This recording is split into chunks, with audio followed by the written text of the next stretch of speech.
بسم اللہ الرحمن الرحیم۔ السلام علیکم۔ آج میں آپ بھائیوں سے ایک بہت ہی پیارا واقعہ شیئر کرنے والا ہوں۔ آج ہم اس ویڈیو میں جانیں گے کہ ذوالقرنین کون تھے اور انہوں نے جو دیوار بنائی تھی وہ کس لیے بنائی تھی، اور یاجوج اور ماجوج کون ہے۔ قرآن مجید میں سورۃ الکہف میں ارشاد ہے، آپ سے ذوالقرنین کا واقعہ یہ لوگ دریافت کر رہے ہیں، آپ کہہ دیجئے کہ میں ان کا تھوڑا سا حال تمہیں پڑھ کر سناتا ہوں۔ یہودیوں اور کفار مکہ نے مل کر جو 3 سوال کیے تھے، تیسرا سوال یہ تھا کہ ذوالقرنین کون تھا، اس کا 3 سفر کن سمتوں میں تھے، وہ دیوار جو بنائی تھی وہ کہاں ہے، یاجوج ماجوج کون ہے۔ ذوالقرنین کے متعلق مولانا ابو الکلام آزاد نے تفصیل سے بحث کی ہے۔ بیت المقدس پر جب وقت نظر بادشاہ نے حملہ کیا اور اس کو تباہ اور برباد کر دیا، بنی اسرائیل کو غلام بنا کر بابل لے آیا۔ حضرت دانیال جو اللہ تعالیٰ کے نبی تھے وہ بھی ان میں شامل تھے۔ اللہ تعالیٰ نے اپنے نبی کو خواب میں بنی اسرائیل کی رہائی کی خوشخبری دی۔ کچھ عرصہ بعد سائرس ایک شخص فارس ایران کا حکمران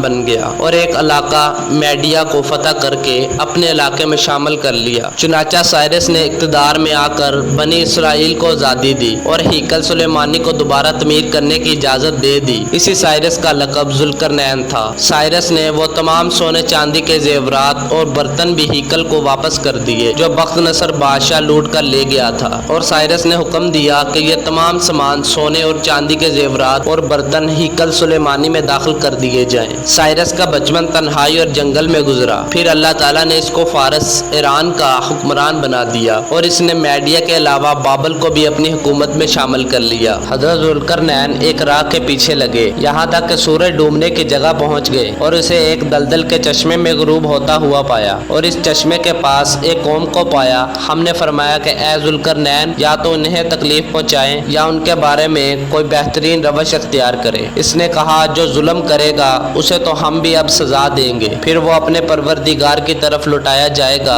اور وہ اسے سخت تر عذاب دے گا۔ ہاں، جو ایمان لائے اور نیک اعمال کرے اس کے لیے تو بدلے میں بھلائی ہے، اور ہم اسے اپنے کام میں بھی آسانی کا حکم دیں گے۔ پھر وہ اور راہ کے پیچھے لگا، یعنی اب مغرب سے مشرق کی طرف سفر اختیار کیا، یہاں تک کہ جب سورج نکلنے کی جگہ تک پہنچا تو اسے ایک ایسی بستی پر نکلتا پایا، ان کے لیے ہم نے اس سے اور کوئی اونٹ نہیں بنائی، یعنی ایسی جگہ پہنچ گیا جو مشرقی جانب کی آخری آبادی تھی۔ اس کو مطلع الشمس کہا گیا ہے، جہاں اس نے ایسی قوم دیکھی جو مکانوں میں رہنے کی بجائے میدانوں اور صحراؤں میں بسیرا کیے ہوئے تھی، لباس سے بھی آزاد تھی۔ یہ مطلب ہے کہ ان کے اور سورج کے درمیان کوئی پردہ اور اونٹ نہیں تھی، سورج ان کے ننگے جسموں پر طلوع ہوتا تھا۔ ذوالقرنین کی بابت ہم نے جو پہلے بیان کی ہے وہ اسی طرح ہے کہ پہلے وہ انتہائی مغرب اور پھر انتہائی مشرق میں پہنچا، اور ہمیں اس کی تمام صلاحیتوں، اسباب و وسائل اور دیگر تمام باتوں کا پورا علم ہے۔ پھر وہ ایک سفر کے سامان میں لگا، یعنی اب اس کا رخ کسی اور طرف ہو گیا، یہاں تک کہ جب وہ 2 دیواروں کے درمیان پہنچا، ان دونوں کے پرے اس نے ایک ایسی قوم پائی جو بات سمجھنے کے قریب نہ تھی۔ اس سے مراد 2 پہاڑوں میں جو ایک دوسرے کے مقابل تھے، ان کے درمیان کھائی تھی، جس سے یاجوج و ماجوج ادھر آبادی میں آ جاتے تھے اور ادم مچاتے اور قتل و غارت کرتے تھے، یعنی اپنی زبان کے سوا کسی اور کی زبان نہیں سمجھتے تھے۔ انہوں نے کہا، اے ذوالقرنین، یاجوج ماجوج اس ملک میں